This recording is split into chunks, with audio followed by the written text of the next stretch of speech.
podcast de l'article de Hafid Fassifiri publié sur le-digi.ma.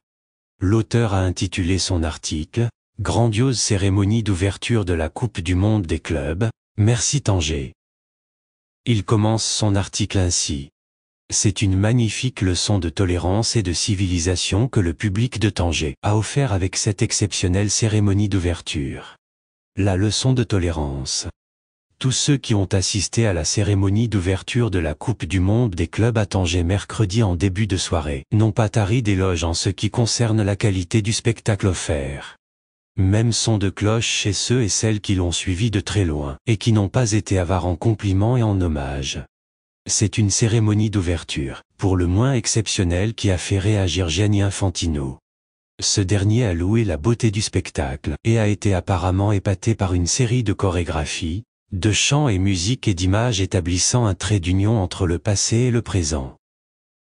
L'auteur poursuit son article ainsi. Un feu d'artifice mettant en avant toute la beauté de la nature, de l'architecture et de l'hospitalité marocaine, c'est magnifique que la Coupe du Monde des clubs commence avec ce beau spectacle et cette magnifique chanson. J'ai hâte d'assister à de grands matchs, a écrit le président de la FIFA sur son compte Instagram. Au-delà de l'aspect artistique et esthétique de cette cérémonie, on retiendra pour notre part la leçon de tolérance et de civilisation donnée par le public tangérois à cette occasion. Pour commencer, ce public est venu très nombreux pour assister à la fête.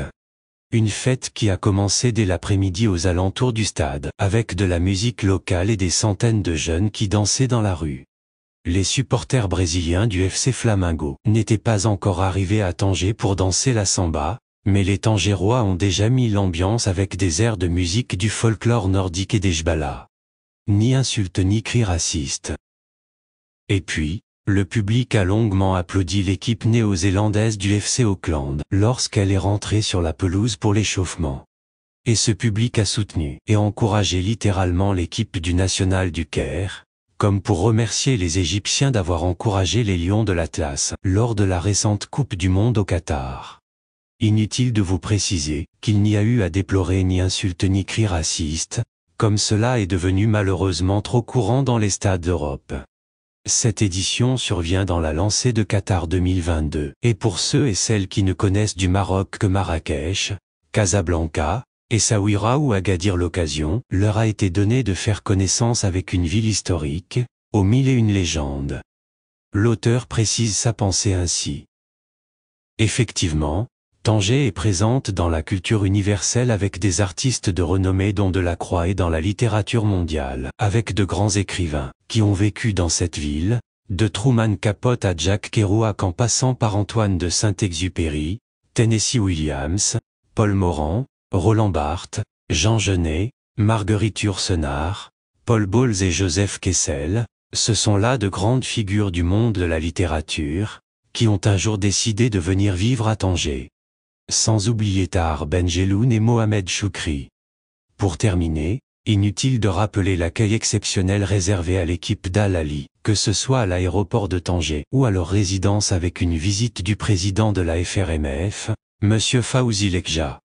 Et les Égyptiens n'ont pas manqué de remercier le Maroc et les Marocains pour l'accueil chaleureux et le soutien. Organisée du 1er au 11 février à Tanger et Rabat, cette édition organisée pour la 3e fois dans notre pays promet de connaître un énorme succès populaire. Et on attend l'entrée en lice du Wydad de Casablanca ce samedi, pour revivre des sensations, comme celle de Qatar 2022. L'auteur conclut son article ainsi. En conclusion, pour cette cérémonie d'ouverture, les yeux du monde entier étaient rivés sur Tanger et le Maroc. Excepté probablement le mauvais œil des voisins, qui croient toujours que la planète s'intéresse à leur tchan. Merci Tanger, merci au public de la ville du Détroit, pour cette belle leçon de tolérance et d'hospitalité. Rédigé par Hafid Fassifiri, et lu par l'intelligence artificielle de le-digi Media. N'oubliez pas de télécharger notre application le-digi mobile sur Android et iOS, et de vous abonner à notre chaîne YouTube le-digi TV, si vous souhaitez être au courant des dernières actualités, podcasts et émissions télévisées.